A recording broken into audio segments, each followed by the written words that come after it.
नमस्कार मित्रों, आज मैं आप सबके समक्ष एक बहुत ही महत्वपूर्ण विषय को लेके आया हूँ। आज मैं आपको सूर्य को अर्घ्य कैसे दें, सूर्य को जल हम किस प्रकार दें, इनकी विधि क्या है और क्या क्या सावधानियां हमें इसमें बरतनी पड़ेगी। तो सूर्य को अर्घ्य देने का सबसे पहले मैं महत्व बता दूँ। क्या आपके जीवन में भी आपके अंदर आत्मविश्वास की कमी है? क्या आप जब भी इंटरव्यू में जाते हैं या फिर किसी एग्ज़ाम, परीक्षा आदि में जब भी आप बैठते हैं तो आप अपने ज्ञान के अनुसार क्या परफॉर्मेंस नहीं दे पाते, या फिर आपके हड्डियों में दर्द है, आपके अपने पिता से नहीं बनती, आदि भी जो भी कार्य होते हैं आपके जीवन में।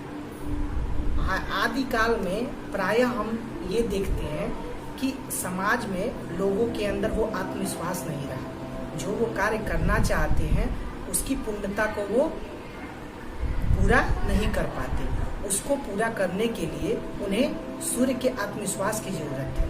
और सूर्य का जो मैं आज ये अर्घ्य देने की विधि को बताने जा रहा हूँ, ये बहुत ही महत्वपूर्ण है। अगर आप गवर्नमेंट जॉब हासिल करना चाहते हैं, किसी भी वैज्ञानिक, एस्ट्रोनॉट आदि चीज़ों में सफलता प्राप्त करना चाहते हैं, जो भी आपकी मनोकामनाएं हैं उसे पूर्ण करना चाहते हैं, तो आपको सूर्य को जल अवश्य देना चाहिए, सूर्य को अर्घ्य अवश्य देना चाहिए। हमारे शास्त्रों में सूर्य को अर्घ्य देने का बहुत ही बड़ा महत्व बताया गया है। ब्रह्म पुराण के अनुसार जिस भी कामना से अपने हृदय से सूर्य देवता को अर्घ्य दिया जाता है, उस मनुष्य की जो भी कामना होती है वह पूर्ण हो जाती है। और इस कामना के साथ जब भी आप सूर्य को जल देंगे, आपकी सारी मनोकामनाएं पूर्ण होगी। अब सबसे पहले मैं बताऊं कि सूर्य को अर्घ्य देने का समय क्या है, इसकी विधियां क्या है, क्या क्या सावधानियां आप बरतेंगे।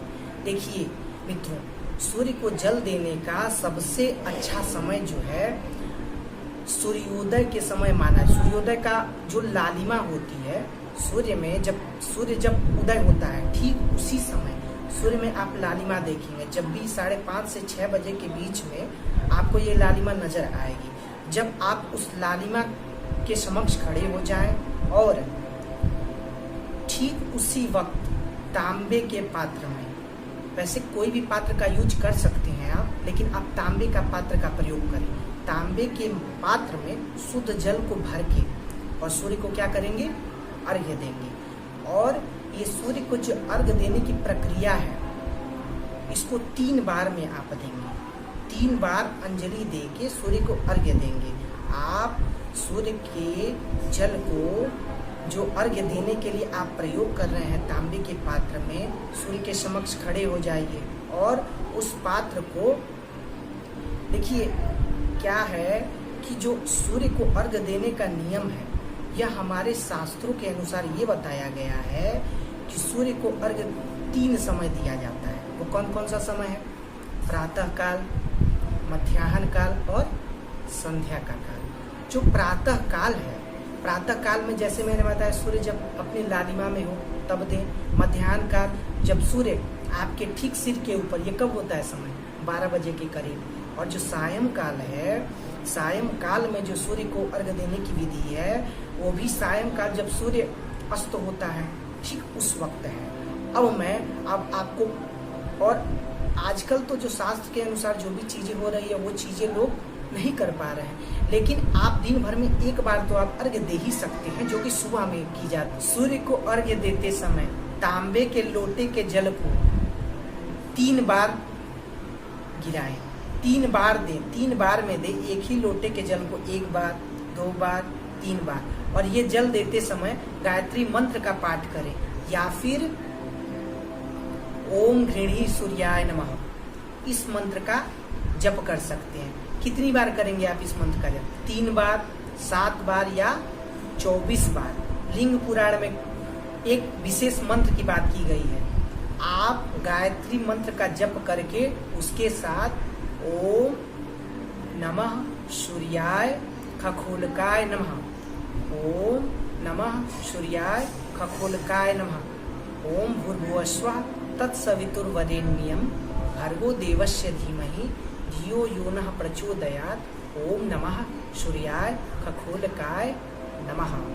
आप इस मंत्र के साथ सूर्य को अर्घ्य दें, गायत्री मंत्र के साथ सूर्य को अर्घ्य दें, या फिर सूर्य के बीज मंत्र, तंत्रोक्त मंत्र आदि मंत्रों का जप कर सकते हैं। इस विधि के साथ अगर आप सूर्य को अर्घ्य देते हैं तो सूर्य की कृपा आपको प्राप्त होगी। सबसे पहले प्रातः काल आप सूर्य को जल देने के लिए तांबे के लोटे में जल भर देंगे, और तांबे के लोटे में जल भर के सूर्य की लालिमा आपके सामने होगी। जब भी आप सूर्य को जल देंगे उसको ऊपर जल देंगे। जब भी आप जल जब नीचे गिरेगी तो आप ये प्रयास करेंगे कि जल की जो धारा है वह सूर्य की रोशनी से छनते हुए आपके आंखों में प्रवेश करे, आपके इस शरीर में प्रवेश करे।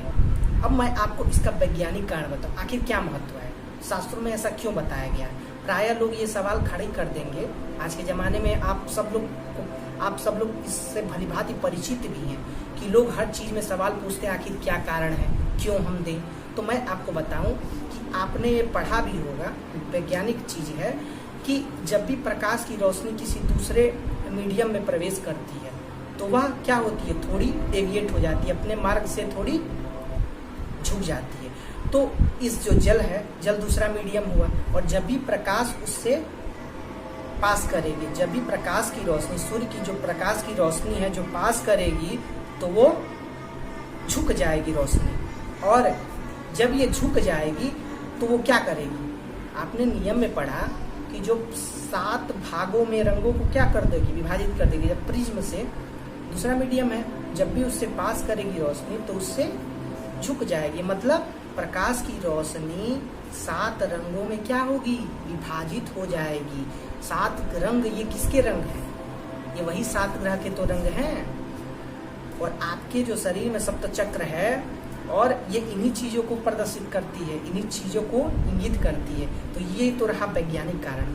मैंने समय आपको बता दिया कि ठीक सुबह आपको जब सूर्य अपने लालिमा में हो उस समय आप सूर्य को अर्घ्य दें और तांबे के पात्र का प्रयोग करें।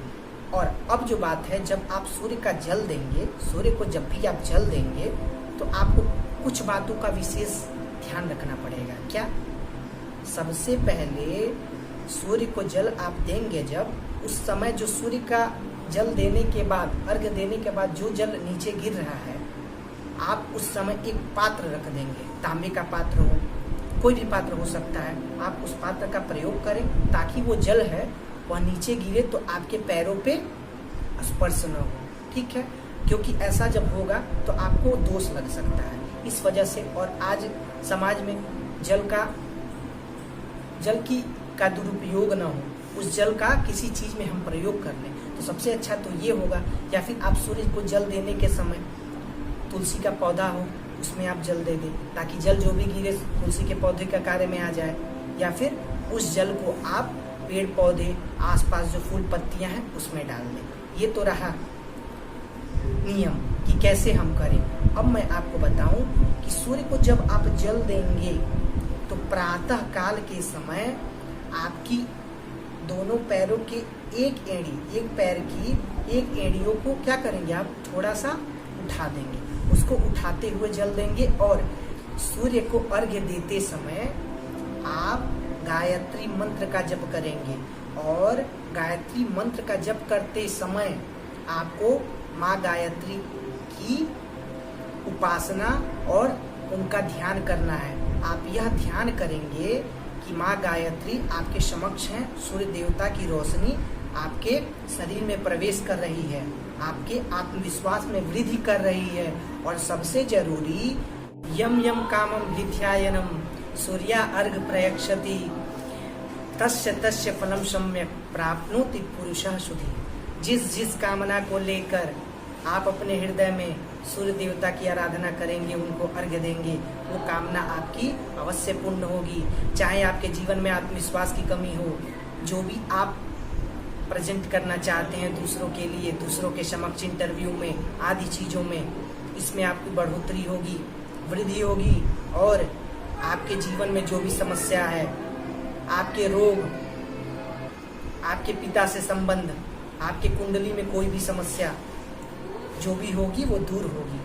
और अब मैं आपको ये बताऊं कि जो 9 ग्रह हैं हमारे कुंडली में, जो जिससे पूरी हमारा जीवन जिन पर टिका हुआ है, जिन ग्रहों पे किसी भी ग्रह की समस्या हो, ये सबसे महत्वपूर्ण यह है, किसी भी ग्रह की समस्या हो, आपका डिटेल जन्म का date of birth, time, place पता हो या ना हो, जिससे आपकी कुंडली का निर्माण होता है। मान लीजिए आपका पता ना हो तो आप कार्य क्या करेंगे? किसी भी ग्रह की परेशानी हो, कोई भी समस्या आपके जीवन में हो, सूर्य को अर्घ्य देने से, सूर्य की उपासना करने से आपकी सारी समस्याएं दूर हो जाएंगी। मैंने आपको इस भाग में सूर्य को अर्घ्य क्यों देते हैं, इसका वैज्ञानिक कारण बताया, इसकी विधि क्या है, किन चीजों को आपको ध्यान में रखना है और किन किन बातों का ख्याल रख के आप सूर्य को अर्घ्य दें। अब मैं आपको बताऊं, जो प्रातः काल का सूर्य को अर्घ्य देते हैं, आप उस समय झुक कर दें, थोड़ा सा झुक कर एक एड़ी को ऊपर करके अर्घ्य दें। जो मध्याह्न काल है उस समय, चूंकि उस समय सूर्य आपके सिर के ठीक ऊपर होता है, तो मध्याह्न काल में आप सूर्य को अर्घ्य एकदम सीधे खड़े होके देंगे। वहीं जो संध्या काल का, शाम के समय का सूर्य को अर्घ्य देने का जो नियम है, उसमें बैठ कर देते हैं। तो आप इन बातों को जानना आपके लिए विशेष जरूरी था और आप इन चीजों का ध्यान रख के सूर्य को अर्घ्य दें। पुनः मैं सब आपको ये बता दूं, जो भी युवा इस कार्यक्रम को मेरे देख रहे हैं, जिन दर्शकों तक मेरी ये बातें पहुंच रही हैं, वह एक बात का जरूर ध्यान रखिए, सूर्य को अर्घ्य देना अत्यंत आवश्यक है। अगर आपके गवर्नमेंट जॉब आपको नहीं मिल पा रही है, आपकी हड्डियों में दर्द है, आप किसी रोग से पीड़ित हैं, जो भी आप रोग में आ रहे हैं, जिन भी रोगों से आप ग्रसित हैं, आपके जीवन में कोई सफलता नहीं मिल पा रही है, तो आप इन चीजों का ध्यान रखिए, सूर्य को जल दें और ऐसा करके अपने जीवन की सारी समस्याओं को दूर करें। लिंग पुराण में भी, जैसा कि आपको सब पता है कि हमारे सनातन धर्म में कुल 4 वेद 18 महापुराणों की बात की गई है। चाहे वो लिंग पुराण हो, कूर्म पुराण हो, ब्रह्म पुराण हो, जो भी पुराण की मैं बात कर रहा हूँ, जिन भी पुराणों का मैंने चर्चा किया है, इन सभी पुराणों में सूर्य की उपासना का एक विशेष महत्व बताया गया है। तो आप इसी बात से इस चीज का पता लगा सकते हैं कि सूर्य की उपासना कितनी महत्वपूर्ण है। हमारी सारी ब्रह्मांड, जिस भी जगह पे हम रहते हैं, पृथ्वी, जो 7 ग्रह है, वो आदि नक्षत्र हो गए, तारे हो गए, चंद्रमा हो गई, जिन भी चीजों की मैं बात कर रहा हूँ, वो सब सूर्य से ही दिखते हैं। सूर्य की प्रकाश में ही अपनी ज्योति जगाए हुए हैं। मतलब सूर्य का जो प्रकाश है, उसी से हम सब दिखते हैं। हम सब सूर्य के प्रकाश से ही चल रहे हैं और सूर्य के प्रकाश से आपके जीवन में ऊर्जा हो, आत्मविश्वास हो, आदि चीजों की वृद्धि होगी। तो कुल मिला के ये बात हो गई कि आप सूर्य को अर्घ्य किस प्रकार दें, किस प्रकार नहीं दें, किन बातों का ध्यान रखें। इन विशेष चीजों का आप ध्यान रख के अपने जीवन में सूर्य के उपासना से उनकी कृपा प्राप्त करें। आशा है आपको मेरा कार्यक्रम ये पसंद आया होगा। चूंकि ये विषय बहुत ही महत्वपूर्ण था, इसलिए इस विषय को मैं दिव्य ज्योतिष से थोड़ा हट के इस विषय को मैं लेकर आया था। तो आशा है आपको पसंद आया।